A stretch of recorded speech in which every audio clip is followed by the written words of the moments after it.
Magandang umaga, Kuya Chris, at sa iyong mga masugid na tagapakinig. Tawagin mo na lamang po akong Dodong. Sa kasalukuyan po ako ay 79 na at kasalukuyan na po akong nananahan sa Las Vegas City in Nevada. Dito na po ako nakapangasawa at nagkapamilya. Bago ko po narating ang Las Vegas, may mga karanasan din po ako sa Pilipinas na hindi ko malilimutan sa taong 1959. Ako po ay 15 taon sa panahong yun. Hindi ko nababanggitin ang eksaktong lugar dahil matagal naman na din yun at hindi na masyadong pinaniniwalaan ng mga henerasyon ngayon. Sa lugar na yon, Kuya Chris, ay nananahan ang aking pamilya. Masasabi ko na isang paraiso ang lugar na yon kung aking ilalarawan. Sa lugar na yon hinubog ang aking pagkatao, maging ang aking katapangan. Ako po ang panganay sa 4 na magkakapatid at nag-iisang lalaki na anak.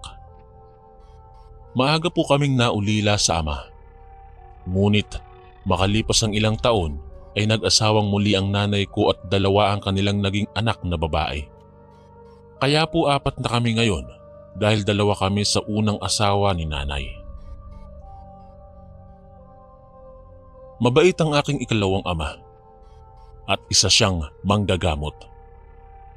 Madalas siyang kinukuha sa ibang barangay para manggamot. Isang araw, Kuya Chris, habang kami ay nangangahoy ni ina at ng aking isang kapatid, ay may namataan kaming tao na madalas pong nakatayo sa harap ng aming bahay. Ngunit kapag nakikita namin siya, ay tumatakbo ito ng mabilis. Madalas na kinakabahan ng aking ina, lalo pat madalas na kami lang sa bahay dahil wala ang aming ama. At hindi pa ganun kalakas ang aking katawan para ipagtanggol sila laban sa masasama. Buong magdamag akong hindi nakatulog, kakabantay sa aking pamilya. At yun din kasi ang bilin ng aking pangalawang ama. Ako ang naging kalakasan ng aming mga babae sa pamilya. Kinabukasan ay maaga akong nagtungo sa gubat para manguha ng kawayan. Gagawin ko itong mga bangkaw para na rin sa seguridad ng aking pamilya. Malayo kami sa Kabiasnan, kaya kailangan maging handa ako dahil lipa na din sa amin ang mga tinatawag dito na nakapaa o mga taong bundok. Agad kong ginawa ang mga bangkaw. Nabutan pa ako ng aking ama sa ganoong ginagawa ko. Sinabi ko naman agad sa kanya na may namamataan akong palaging nakatingin sa aming bahay sa madilim na bahagi. Nakita ko namang nababakas sa itsura ng aking ama ang pag-aalala. Kaya agad niya akong tinulungan sa paggawa. Sa totoo lang, wala akong masyadong alam sa pagkatao ni ama o may iba pa ba siyang pamilya. Ngunit hindi naman naging hadlang yon para makita kong siya'y mabuting tao at napapatunayan yon ng mga taong kanyang ginagamot. Madalas din siyang magkwento sa akin patungkol sa kanyang mga nakakasagupang mga nilalang at kabilang na doon ang aswang. Sa totoo lang po, hindi ako masyadong nagpapaniwala sa mga ganong bagay. Para sa akin ay isa lamang itong mga alamat na isinalin-salin sa iba't ibang bersyon at henerasyon. Ngunit ika nga nila, kadalasan ng ating mga paniniwala ay sinusubok ng panahon at isa ako sa mga sinubok. Pagkatapos naming gawin ng mga bangkaw ay agad namin itong inayos at magtatakip silim na din kasi kailangan na naming maghanda ng hapunan. Pagkatapos naming maghapunan, nagpasya na kaming magpahinga. Nakalatag na kami at bahagyang nagkakatuwaan. Sa itaas natutulog ang aking magulang at mga kapatid. Habang ako naman ay nasa ibaba dahil mahangin at maaliwalas doon. Kakaidlip ko pa lang nang makarinig ako ng alulong ng aso. Kaya napadilat ako ng mata at napabalikwas. Tumayo ako para silipin sa bintana ang aso. Ngunit napasigaw ako sa tindi ng takot dahil sa napakalaking aso na matalim na nakatitig sa akin. Naglalaway pa ito at tila galit. Napatakbo na lang bigla ang aso at naghiyaw na ipinagtaka ko. Paglingon ko sa likod ko ay ang aking ama na may dalang latigo na gawa sa buntot pagi at suha. Agad akong niyakap ng aking ina habang ang mga kapatid ko ay nagsisiksikan sa may pinto. Lalabas sana si ama ng aking pigilan. Sinabi kong manatili na lamang kami sa loob dahil mas ligtas sa loob ng tahanan. Halos hindi na kami makatulog noon dahil sa takot na baka bumalik ang aso. Kinabukasan ay nagising ako at nakita ko si ama na pinagtutusok na ang mga bangkaw na ginawa namin. Ayon pa sa kanya, baka si ina ang kanilang pakay. Napag-alaman kong nagdadalang tao ang aming ina. Nagtanong ako kay ama kung ano naman ang kinalaman ng aso sa pagdadalang tao ng aking ina. Ngunit ayon pa sa kanya, aswang ang asong yon. Para kasi sa mga aswang, ang buntis ang pinakamabango sa lahat. Kaya agad akong sinabihan ni ama na wag naming iiwang mag-isa si ina.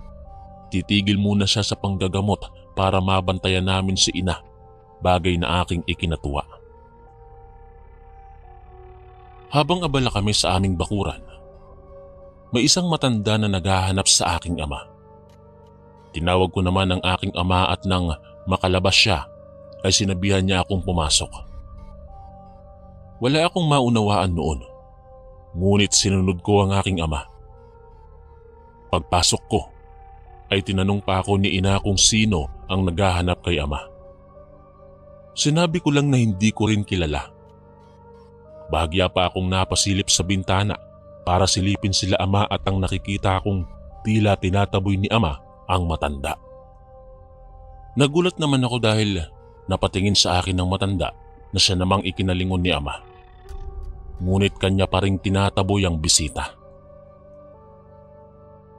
Nang makalis na ang matanda, ay napapakamot na bumalik si ama sa aming munting tahanan. Tinanong siya ni ina kung sino yon at ang sagot lang ni ama ay magpapagamot. Ngunit kanyang tinanggihan at sinabihang hindi muna siya manggagamot dahil babantayan niya si ina.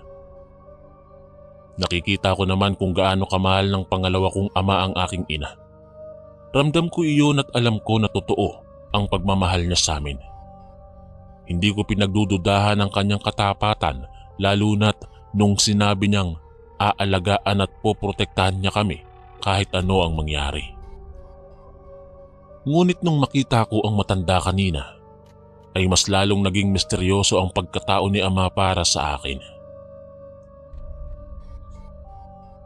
Kinagabihan, bago kami matulog, ay pinaglalagay namin ni ama ang mga tinik ng suha sa paligid ng aming bahay.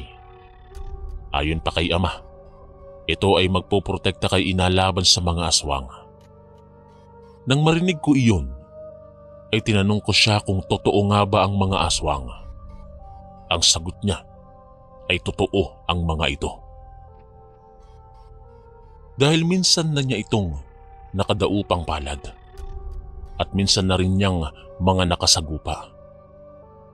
Pinakita niya sa akin ang mga sugat niya sa likod. Yun daw ay alaala ng kanyang pakikipaglaban sa mga aswang. Sa taas na ako natulog noon dahil sabi ni ama, mainam na kami ay magsama-sama. Habang nakahiga ako ay abala si ama sa kanyang ginagawa sa ibaba. Mayroon siyang mga latigo na nilalagyan niya ng langis. Bahagya ko siyang sinisilip at nagulat pa ako nang magsalita si ama. Tandang-tanda ko ang sinabi niya na hindi niya hahayaan na galawin nila ang pamilya niya. Kung kakantiin siya ay mapipilitan siyang lumaban para sa amin. Hindi ko alam kung sino ang kanyang kausap, pero alam kong hindi ako. Pagkatapos niyang magsalita, ay umalulong ang mga aso sa labas ng bahay. Hindi lang isa, kundi marami sila. Narinig ko pang sinabi ni Ama na wag siya ang kantiin ng sino mang kausap niya. Dahil tiyak, mauubos ang lahi ng kung sino mang kausap niya. Alam ng mga kausap niya kung ano ang kanyang kayang gawin at magagawa. Kantiin lang nila ang lahat, wag lang siya. At galawin na nila ang lahat, wag lamang kaming pamilya niya. Muling umalulong ang mga aso. Palingalinga ako sa paligid dahil pakiramdam ko napapalibutan kami ng mga aso. Natigil lang ang paglingalinga ko nang tawagin ako ni Ama. Anya, ano man ang mangyari, huwag kaming lalabas. Dahil mas ligtas kami sa loob ng bahay. Protektahan ko ang aking ina at mga kapatid sa loob ng bahay. Ano man ang aking makita ay huwag na huwag akong lalabas dahil sobrang mapanganib. Sinukbit niya ang kanyang latigo at mga itak. Nagulat pa ang aking ina sa pagtayo ko at napabalikwas din siya ng bangon. Pinigilan ko ang aking ama at sinabing manatili na lang kami sa loob ng bahay dahil katulad ng kanyang sinabi ay mas ligtas kami dito. Wika pa ng ama ko ay hindi sila titigil kung hindi siya lalaban. Anya pa, hindi siya kayang saktan ng mga ito. Ipapakita lamang niya na hindi siya natatakot na lumaban sa kanila. At kaya niya kaming protektahan laban sa kanila at hindi niya kami pababayaan anuman ang mangyari. Maging ang aking ina at mga kapatid na gising ay nag-iiyakan na. Ngunit matigas ang aking ama at sinabing gagawin niya ito para sa amin. Niyakap pa niya kami na para bang ito na ang huling yakap na magagawa niya para sa amin. Muli niya akong binilina na protektahan ko ang aking mga kapatid at si ina sa loob ng bahay. Pinaakyat niya sila ina sa itaas dahil anya pa may orasyon ng loob ng aming kwarto. Hindi kami magagalaw ng mga nilalang na nasa labas. Pagkatapos ay lumabas na siya. Narinig ko pa ang alulong ng mga nilalang sa labas. Nakakakilabot at nakakatakot. Mga alulong na hindi mo gugustuhing marinig at magsisilbing bangungot sa iyong buong buhay at pagkatao. Tinatawag ako ni ina na nasa itaas na, ngunit mas pinili kong silipin si ama sa labas. At nakita ko siyang nakatayo sa gitna ng mga aso at may mga tao pang nakatayo. Pilit kong inaaninag ang mga nilalang na yon at halos humiwalay ang kaluluwa ko sa katawan ko dahil nakita ko kung gaano sila nakakatakot. Hindi ko alam kung nananaginip ba ako. Panaginip na hindi mo gugustuhing matulog kapag nagising ka na. Natakot po ako para sa ama ko at sa pamilya ko. Tiningnan ko ang sarili ko. Hindi pa ganun kahubog ang katawan ko upang maging sapat para ipagtanggol ang pamilya ko, maging ang sarili ko. Ngunit isang alaala ang sumagi sa aking isipan na siyang nagpabuo ng aking pasya na kailangan kong tumapang. Naalala ko kung paano lapain ang una kong tatay ng isang aso. Tandang-tanda ko pa. Nakawangis ng mga asong ito ang lumapas sa walang kalaban-laban kong ama. Nakita ko rin kung paano nila pinagtulungan ng ama kong lapain hanggang sa mawalan ito ng buhay. Nagpasalamat na lamang ako sa mga ngaso noon na nakarinig sa sigaw ni ama.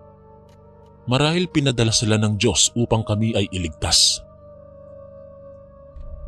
Kinuha ko ang itak ng una kong ama at ang isa pang latigo ng pangalawa kong ama. Isinukbit ko ito sa aking balikat. Nang makita iyon ni ina, ay nagsisisigaw siya na huwag akong lalabas. Ngunit mariin kong sinabi sa kanya na hindi ko nahahayaan na mawalan pa kami ng ama dahil sa mga nilalang na iyon. Napapitlag ako nang marinig ang hiyaw ng mga aso. Tila ba nasasaktan sila sa isang hagupit. Maririnig mo po ang bawat pagtunog ng latigo. Tila ba may digmaan na nagaganap sa labas, kaya naman sumilip ako. Nakita ko kung paano makipagsagupaan ang aking ama.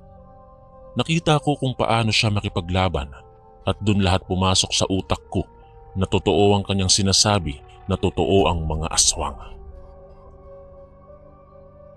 Nakita ko kung paano niya hinataw ang mga aso at kung paano sila bumabaluktot kapag natatamaan sila ng latigo ni ama.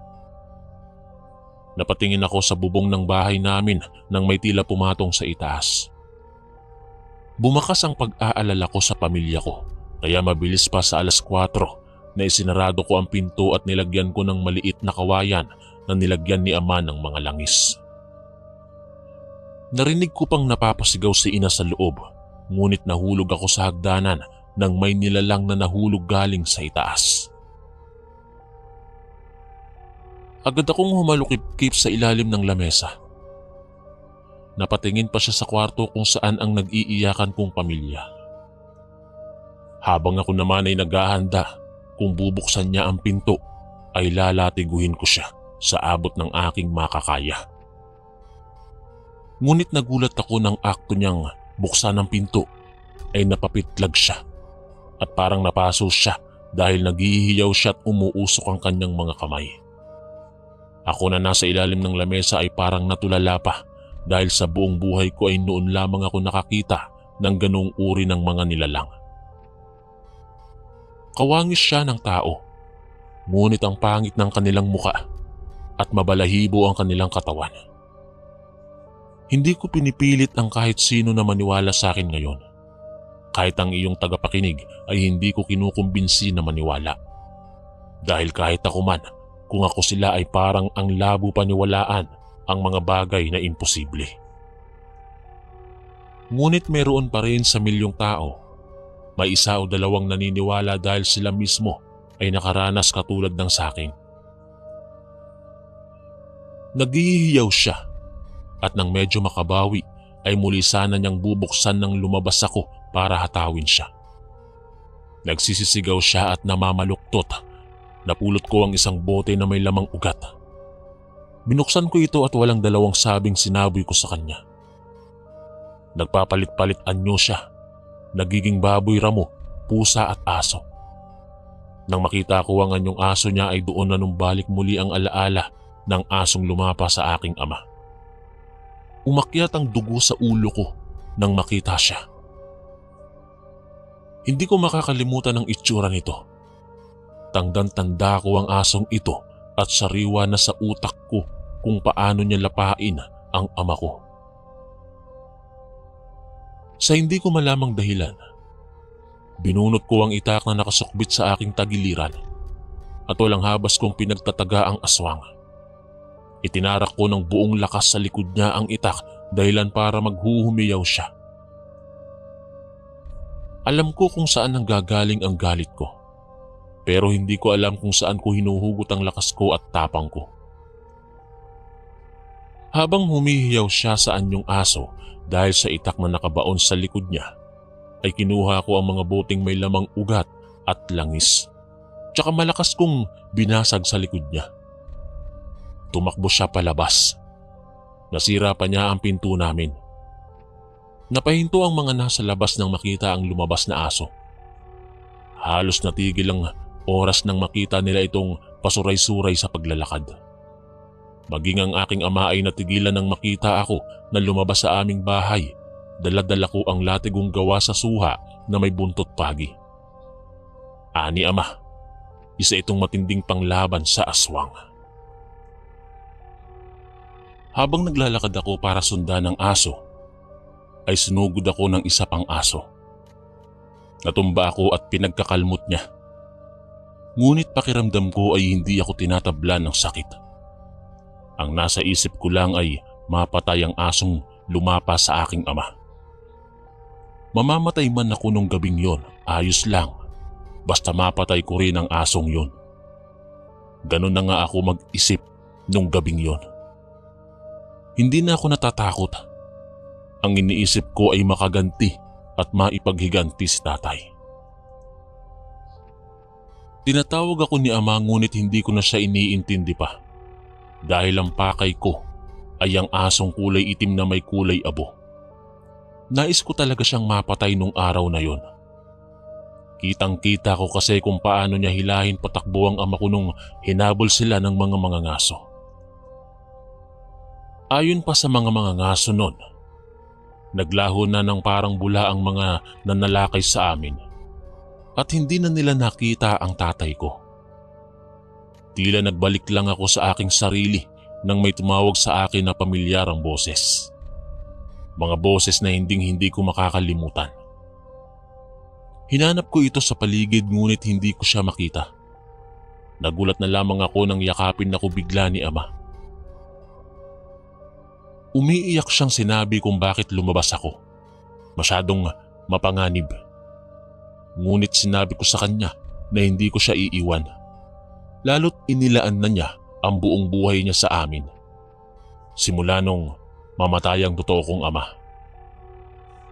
Masakit sa amin na mawalan ng ama. At alam ko na mas magiging masakit sa ikalawang pagkakataon. Sinabihan ako ni ama na maging alerto dahil napakabilis ng mga nilalang na nasa aming harapan. Akala ko magiging madugo ang gabing yon. Handa na kami ni ama sakaling umatake ang aswang. Nagulat ako nang lumabas ang pinakamalaki sa kanila at sinabing lilisan sila ng matiwasay at hindi na kami gagambalain pa. Bumakas sa mukha namin ni ama ang sinabi ng pinakamalaki sa kanila. Narinig pa naming sinabi ng isa sa kanila na bakit aatras ang kanilang pinuno. Yun pala ang pinuno nila, kaya pala ganun siya kalaki. Inasikan niya ng tingin ng nagsalita at para namang tuta itong namaluktot sa takot. Sinabi niyang umalis na sila at lisanin na ang lugar. Agad naman na sumunod ang mga kasamahan niya at nagtakbuhan palayo sa amin. Napaatras pa kami ni ama dahil lumapit sa amin ang pinuno ng mga aswang at nagwika kay ama na ilayo kami sa lugar na to at nagpasalamat siya sa pagmamahal na ibinigay sa amin ni ama. Nagkatinginan kami ni ama dahil pareho kaming walang nauunawaan. Kung ano ang sakit na nakita ko noon na si ama ay kinakatay ng aso, ay wala nang masasakit pa sa naranasan ko ng gabing yon. Halos mawasak ang puso ko sa aking nasaksihan. Alam ko na hindi ka panipaniwala, pero para sa akin, hanggang tumanda ako ay dala ko pa rin ang pait at sakit na naramdaman ko nung gabing nalaman ko na ang tatay ko ay siyang pinuno ng mga aswang na sumalakay sa amin.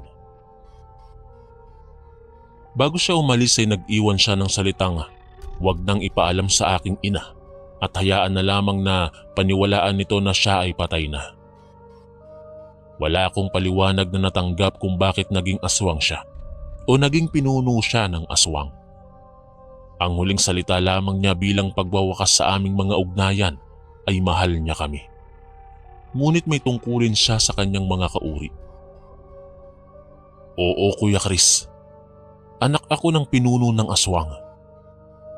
Sabi ni ama, hindi pa aswang ang tatay ko nung kami ay naging pamilya niya.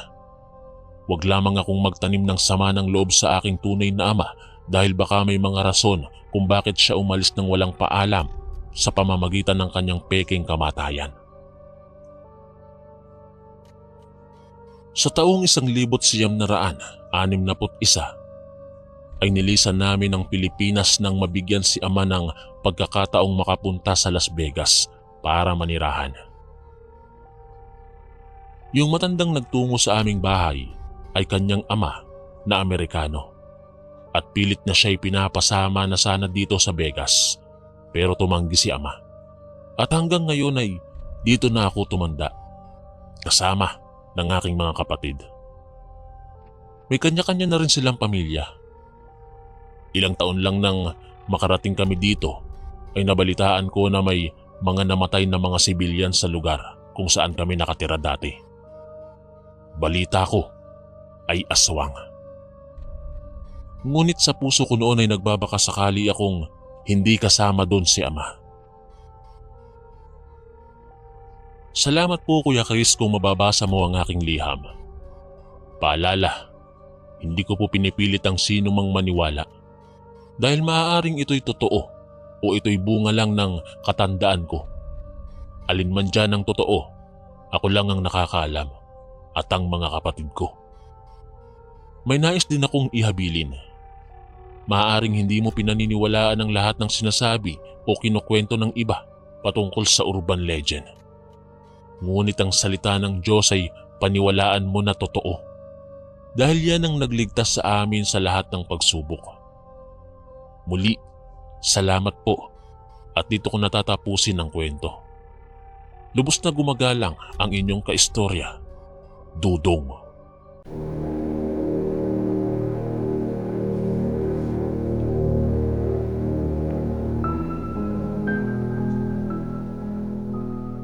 Aswang.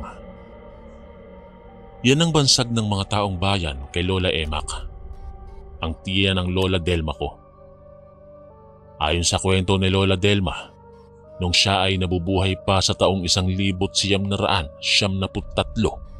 kung saan ako ay 7 taong gulang, si Lola Emak daw ay madalas nilang makitang nakatayo sa bintana ng bahay nito. Sa aming magpipinsan, ako lang talaga ang mahilig makinig sa mga kwentong may kinalaman sa aswang o mga kababalaghan.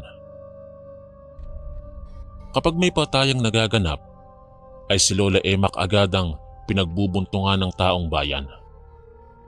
Hindi ko na nga matandaan kung ilang beses nang sinabi ni Lola Delma kung nakailang kuyog na ang taong bayan sa aming Lola Emak. Ngunit hindi man lang ito mamatay-matay. At babalik din sa kanilang tahanan. Kaya naman mas tumindi ang kanilang duda na aswang nga si Lola Emak. Isang araw, naglalakad ang lola ko at ang kanyang mga pinsan. Nakita nila si Lola Emak sa terasa ng kanyang bahay. Kausap ang asawa nitong si Lolo Ato at wala ang kanilang mga anak at nasa malayong lugar. Ayon pa sa ina ng Lola Delma ko, ay minsan na lamang umuuwi ang mga anak nila. Ang sabi-sabi, nahihiya daw sa pagiging bantog na aswang ni Lola Emak. Dahan-dahan nang naglalakad ang magpipinsan at nag-uusap na pagbilang ni Lola Delma ng 3 ay tatakbo silang mabilis. Kaya naman pagkabilang ni Lola, ay tumakbo sila ng mabilis na halos hindi na nasayad sa lupa ang mga paa nila. Ngunit nang makarating sila sa unahan ay nagulat pa sila nang magtanong si Lola Emak nila na kung ano ang kanilang itinatakbo. Bakit kailangan nilang tumakbo ng mabilis? Ano daw ba ang meron? Hindi makakilos ang lola ko at mga pinsan niya habang tinitingnan si Lola Emak. Sabay-sabay pa silang napatingin sa taas kung saan ang bahay ni Lola Emak nila. Nasa mas mataas kasi itong bahagi. Ngunit si Lolo Ato na lang nila ang naroroon at nagsisigarilyo. Muli namang nabaling ang tingin nila kay Lola Emak nang magsalita ito na huwag silang tatakbo at baka madapa sila. Naglakad ito papunta sa kanila habang sila ay nangangatog ang mga tuhod. Binatukan pa sila isa-isa ng matanda at sinabing, "Lola niyo ako, ngunit nangangatog ang mga tuhod ninyo." Sa salitang Ilonggo. Hindi ko na siguro babanggitin kung saan ang lugar na to dahil baka may makakilala pa sa akin. Lalo na't kilala ang mga pinsan ko sa lugar na yon para na rin sa kanilang pribadong buhay.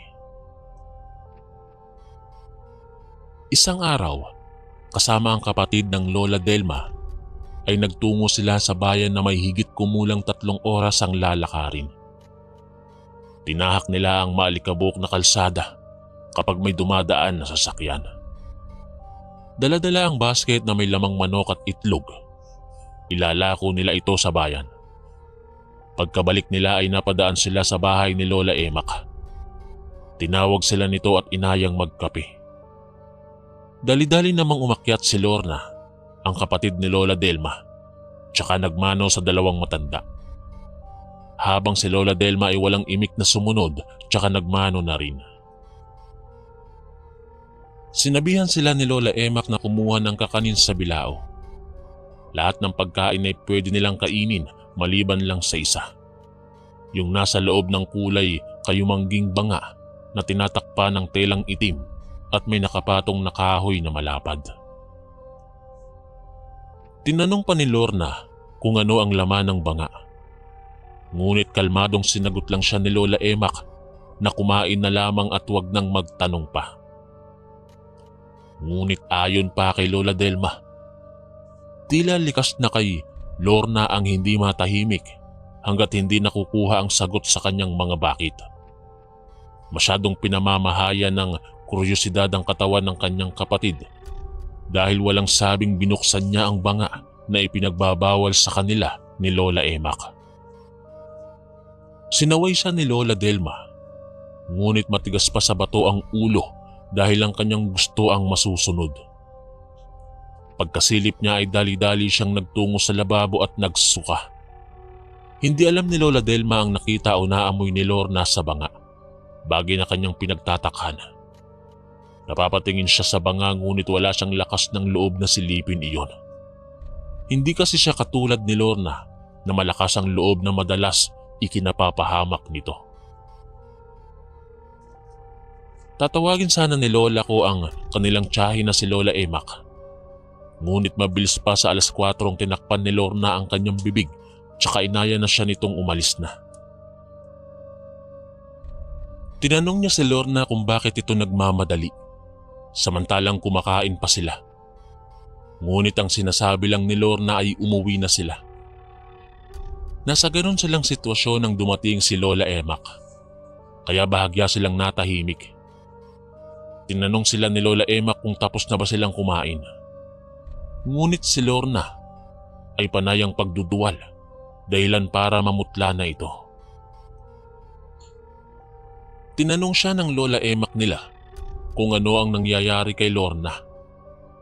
Ngunit sa halip na sumagot ay napatingin si Lola Delma sa banga na binuksan ni Lorna. Napatingin naman ang lola nila sa banga at nagulat ito dahil iba na ang ayos ng banga. Magsasalita pa sana si Lola Delma nang hilahin siya ni Lorna palabas. Dali-dali siya nitong hinila pababa sa hagdanan at walang salitang nilisan ng bahay ni Lola Emak nila. Sa bahay nila Lola Delma, halos hindi magkamayaw ang kanilang magulang sa nangyari kay Lorna. Panay kasi ang suka nito't halos namumutla na ang labi at mukha niya. Agad na nagpatawag ng albularyo ang ama ni Lola Delma para gamutin si Lorna. Si Lola naman habang nakatingin sa naglulupasay na si Lorna ay naiisip niya kung ano ang nakita niya sa banga at bakit siya nagkakaganito. Nang makarating ang albularyo na tawagin na lamang nating Mang Kiko. Nang simulang gamutin ni Mang Kiko si Lorna ay nagpupumiglas ito habang naglalaway. Maging si Lola man ay natakot sa mukha ni Lorna dahil para itong naging ibang tao. Nagtawag na ang ama ni Lola ng mga tiyuhin nila at hindi na nila makaya pa si Lorna. Sumagi sa isip ni Lola Delma kung ano ang mayroon sa banga at tila naging asong nababaliw na si Lorna. Panay kasi ang tunog nito na akala mo'y sinasapian ng 10 lamang lupa. Matindi ang gamutang ginawa ni Mang Kiko. Halos nakailang palit na siya ng plangganang may tubig para patuluan ng kandila. Ito kasi ang kanyang ginagamit para malaman kung sinong nilalang ang nanakit kay Lorna. Kapag napatak kasi sa tubig ang kandila, ay maghuhugis ito ng anyo ng mga elemento na bumabagabag kay Lorna. Walang katapusang iling ang ginagawa ni Mang Kiko hanggang sa itanong niya kay Lorna kung ano ang ginawa niya at tila kakaiba ang anyo ng nilalang ang gumagambala sa kanya. Narinig ni Lola ang sinabi ni Mang Kiko na hindi niya mawari kung ano ang hugis o anyo ang gumagambala kay Lorna dahil kawangis at kahugis ito ng banga. Nanlaki ang matang napatayo si Lola Delma na ikinagulat ng kanyang mga kasama sa labas ng silid kung saan ginagamot si Lorna. Nakahawak sa dibdib pang tinatanong si Lola Delma ng isa sa kanyang mga kapatid kung ano ang nangyari at bigla-bigla na lamang siyang tumatayo't tila nawawala sa sarili, dala ng kanyang pagkatulala. Nang tanungin siyang muli ng kanyang kapatid, ay tsaka lamang niya sinabi na natatandaan na niya nung kumain sila sa bahay ni Lola Emak nila. Pinagbawalan silang tingnan ng banga na natatakpan ng telang itim at may malapad na kahoy. Ngunit si Lorna ay hindi sinunod ang bilin ni Lola Emak at kanyang tiningnan ng bangang yon at pagkatapos ay nagsusuka na siya. Agad na tinungo ni Mang Kiko si Lola Emak nila, kasama ang kanyang magulang at si Lola Delma. Naiwan ang kanilang mga kapatid para bantayan si Lorna. Habang binabaybay nila ang daan patungo sa bahay ni Lola Emak, ay pinagpapawisan na ng malagkit si Mang Kiko. Panay na ang pahid nito sa kanyang noo. Tila ba may humaharang sa kanya na hindi niya maunawaan. Panay din ang pagbulong niya. Napapatingin na lamang daw si Lola sa kanya dahil napapansin din nito ang pagkabalisa ni Mang Kiko. Nang marating na nila ang bahay ni Lola Emak, ay nagpapaypay na si Mang Kiko. Narinig pa niyang sinabi nito na hindi pa rin nagbabago si Lola Emak. Napakalakas pa din, bagay na ipinagtataka ni Lola Delma. Nang nasa may hagdanan na sila ng bahay ni Lola Emak, ay tumawag na ang kanyang ama at si Lolo Ato niya ang lumabas. Bumati pa sila kay Lolo Ato niya at pinatuloy naman sila sa loob. Kinausap ng kanyang ama si Lola Emak na kung ano man ang ginawa kay Lorna sa hindi nito pagsunod sa kanyang sinabi ay patawarin na lang ang kanilang anak. Ngunit mariinang sinabi ni Lola Emak na wala siyang ginagawang kahit ano sa dalaga. At hindi nga niya alam ang dahilan sa paghila nito kay Lola Delma at nagmamadaling lumabas. Nagtaka nga rin siya at hindi naman sinasagot ni Lola Delma o ni Lorna ang kanyang tanong kung ano ang nangyari sa kanila. Sinabi ni Lola Delma na binuksan ni Lorna ang banga para sana silipin. Ngunit matapos silipin ay nagsusuka na ito na hindi niya malaman ang dahilan. Napabuntong hininga si Lola Emak tsaka tumungo sa banga at doon ay tila may binubulong. Matapos ay may inabot siya sa albularyong si Mang Kiko at nag-usap sila ng mga salitang sila lang ang nakakaalam.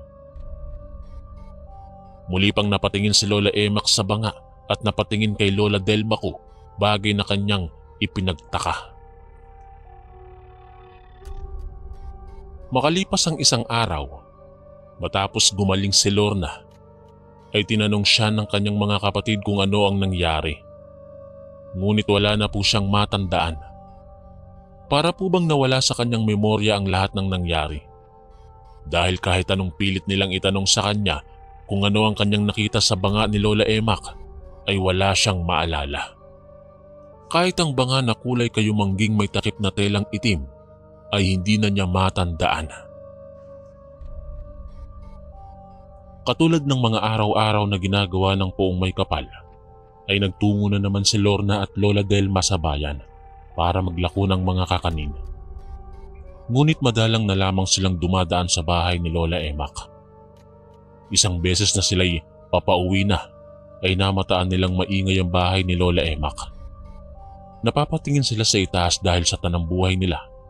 Ngayon lang nila nakitang ganito kasaya ang bahay ng matanda. Isang kapitbahay ang lumapit sa kanila at sinabi na dumating ang mga anak ng aswang nilang tiyahin. Marahil ay ipapamana na ang bato nito sa pagiging aswang at maghahasik ng lagim. Hindi nga raw alam ng kapitbahay nila na yon kung bakit hindi mamatay-matay ang kanilang Lola Emak. Hindi na lamang sila umimik at hinayaan na lamang ang kanilang kapitbahay. At sila man ay magpapatuloy na rin sana sa paglalakad nang biglang may tumawag sa kanila. Paglingon nila sa taas ay isang babae na ang ganda ang tumawag. Mahaba ang buhok nito't napakaputi. Maganda din ang mga mata nito na bumagay sa hugis ng kanyang muka. Muli silang tinawag nito at sinabing sila'y tumuloy muna. Nag-aalangan man ay napilit sila ng magandang babae na dumaan muna sa bahay ng kanilang Lola Emak. Pag-akyat nila ay nagulat sila sa dami ng pagkain. Nang makita sila ni Lola Emak, agad sila nitong binati at sinabihang mainam na sila'y napadaan. Pinakilala ni Lola Emak sa kanila ang kanyang mga anak. Nanggaling pa ang iba sa Manila at ang iba sa ibang bansa. Kaarawan kasi ng kanilang lolo ato at ito ang kanilang sorpresa sa kanyang ika-85 na kaarawan. Bumati naman ang dalawa at saka hinanap ang babaeng tumawag sa kanila dahil hindi ito naipakilala ni Lola Emak. Nang napansin ni Lola Emak kung sino ang hinahanap nila Lola Delma, ay sinabi nilang hinahanap nila ang babaeng tumawag sa kanila. Inilarawan naman ni Lola kay Lola Emak ang itsura ng babae at napangiti lamang si Lola nila. Lumapit ang panganay na anak ni Lola at sinabi sa kanila na huwag lamang pansinin ng babaeng yon at kumain na lamang. Habang abala sila sa pagkain, ay inililibot ni Lola Delma ang tingin sa paligid dahil hinahanap niya ang banga na kulay kayumanggi, ngunit hindi niya ito mahanap. Lumipas ang taon sa buhay ni Lola Delma. Siya ang nag-alaga kay Lolo Ato at Lola Emak nung tumanda na ang mga ito ng husto. Dahil malayo ang mga anak ng mga ito at hindi agad makakauwi. Naunang namatay si Lolo Ato. Umuwi ang kanyang mga anak at lumipas ang taon na si Lola Emak naman ang tumanda at binawian ng buhay. Ngunit bago mamatay si Lola Emak, ay ipinamana niya ang banga na kulay kayumanggi sa aking lola. Ayaw pa sanang tanggapin ni Lola ko dahil natatakot siya at hindi niya alam kung ano ang laman ng banga. Maging ang mga magulang ni Lola Emak ay ayaw din sana. Ngunit mahigpit na sinabi ni Lola Emak na si Lola Delma ang napili na mga laga sa banga. Nagmakaawa pa ang Lola Emak sa kanila. Dahil kung hindi tatanggapin ni Lola Delma ang banga, pareho silang lahat na mahihirapan, lalo na siya at si Lola Delma. Nakikita na niyang pagod na ang lola kakaalaga sa kanya at ito lang ang paraan para matapos ang kanilang paghihirap. Ilang araw, gabi at linggo, na inisip ni Lola ang alok ng kanyang tiyahin. Dumating pa siya sa puntong tinanong niya ito kung bakit siya at bakit hindi ang kanyang mga anak. Ang sagot lang ni Lola Emak, dahil siya ang pinili ng banga na hindi niya alam kung ano ang laman. Dumating din ang oras na tinanggap ni Lola ang pamanang banga ni Lola Emak bago ito labutan ng hininga. Ibinili ni Lola Emak na tuwing sasapit ang kabilugan ng buwan, lagyan ng buhay na manok ang loob ng banga. At tuwing sasapit ang ika-13 araw, ay patuluan ito sa loob ng dugo ng manok na pares, lalaki at babae. At palagi rin itong takpa ng itim na tela. At tuwing Biyernes, lalo na kapag Semana Santa, ay ilagay ito sa labas ng bahay kung saan nakatalikod pa ang araw. Kapag lumalabas at ihaharap ito kapag lulubog na, tsaka buksan ng kaunti ang banga at iwanan. Babalikan lang ito pagsapit ng gabi. Mahirap man ay sinunod lahat iyon ni Lola Delma. Pagkatapos ng libing ni Lola Emak, ay siya na ang nangalaga sa banga. Nanatili ito sa bahay ni Lola Emak at kanya lamang pinupuntahan kasama ng kanyang ama. Katulad ng mga bilin ng kanyang tiyahin, ay ginawa lahat ni Lola ang gagawin sa banga.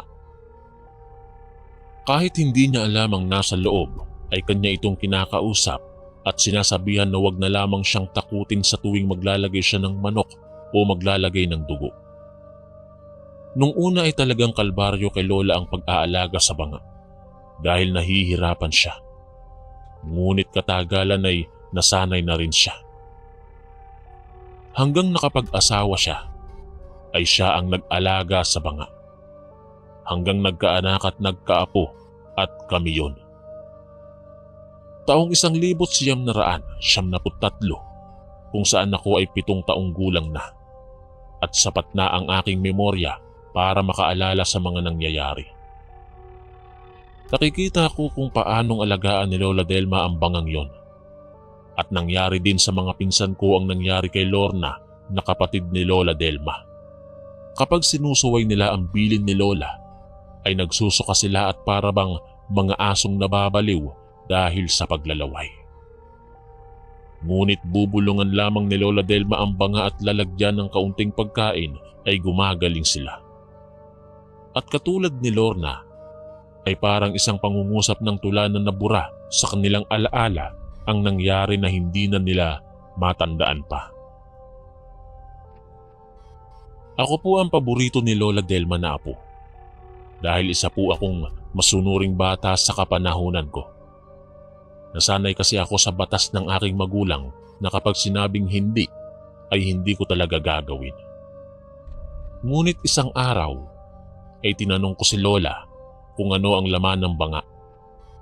Ang sinabi niya lang ay isang kaibigan na napakaganda. Maamo ang muka at ang mga matay bumagay sa hugis ng mukha nito. Isang kaibigan na hindi lahat ng tao ay nagugustuhan nito. Kaya po nasabi ni Lola Emak na nagustuhan siya ng banga dahil nung araw na pinasilip ni Lola Emak si Lola ay nakita niya sa loob ang napakagandang lugar at ang magandang babae. Ito din ang babae na nakita nila Lorna na tumawag sa kanila. At kapag hindi gusto ng banga ang tao, kapag sisilip ito sa banga ay isang nakakasulasok na amoy ang kanilang maaamoy. Dahilan para masuka sila at papasukin ng hangin ng kanilang mga sikmura. At kapag umakyat ito sa ulo ay parang mababaliw na sila. Ito po ay kabuhi kung tawagin sa amin na kapag napabayaan ay nakakasama din. Gusto ko din sanang silipin ng banga, ngunit hindi ako pinayagan ni Lola. Mas mainam na wag na lamang. Kapag inaalagaan niya ito ay nakikinood ako. Kung ang ibang tao ay hindi naniniwala, paano na lang ako? Maging ako ay hirap na paniwalaan ng bagay na yon kahit pa nakikita ko na. Sumapit ang panahon. Tila ba tapos na ang misyon ng aking lola. Dahil nung mamatay ang aking lolo, ako noon ay 4 na taon at hindi ko patanda ang nangyayari. Ayon kay mama, ay naging malungkutin ang aking lola. Kaya sa taong 1974 ay nagkasakit ang aking lola at pumanaw na. Ngunit bago siya pumanaw, ay kinausap niya kaming mga apo niya na alagaan namin ang aming mga magulang. Nang ako na ang kanyang kakausapin, ay may sinabi siyang ipapamana sa akin bago siya lilisan. Kaya naman natakot ako na baka ang banga ang kanyang ipapamana. Matagal na matay ang aking lola, kaya kitang-kita ko ang paghihirap niya habang nakahiga. Ang aming mga magulang ang nag-aalaga sa kanila at nakita naman naming mga apo na mahal nila si Lola. Sa buwan ng Agosto 13, taong 1974 ay namatay si Lola. Ngunit may inihabilin pa siyang pamana sa akin. Ngunit hindi ang banga, kundi ang mabuting kalooban at pagiging mabuting tao. Ang banga naman, pagkamatay noon ni Lola ay nawasak na lamang ito basta sa likod ng aming bahay at naglaho na parang bula. Ayon sa aking mga magulang, kaya matagal si Lola namatay ay sinakripisyuhan niya ang banga na hindi na maipamana pa. Ganun po pala ang batas ng mga hindi natin kauri. Kung ayaw mo na ipamana sa iyong mga anak o apo, ay sasakripisyuhan mo ito ng matagal. At para sa kaalaman ng ibang tao, hindi aswang si Lola Emak o Lola Delma, kundi sila ang naatasang mga laga sa engkantong puti na nasa loob ng banga. Ang kwento ng aking Lola Delma ay hindi na namin naipamana sa aming mga sumunod na henerasyon. Dahil hindi na rin naman sila naniniwala dahil sa makabagong panahon at mga teknolohiya. Maraming salamat po Kuya Chris, sakaling mabasa mo ang aking kwento. Hindi naman po ito sapilitan na dapat paniwalaan. Ngunit ang iiwanang aral nitong aking kwento ay minsan sa buhay natin kailangan natin sundin ang batas ng mga nakatatanda para hindi tayo matulad kay Lorna na ipinahamak ang sarili. Curiosity kill, ika nga. Hindi maganda ang naidudulot nito. Pero ang pagsunod ay hindi nakakamatay. Bagkus ito ay magiging daan mo upang mapabuti ka. Salamat muli Kuya Chris at naway palagi kayong pagpalain.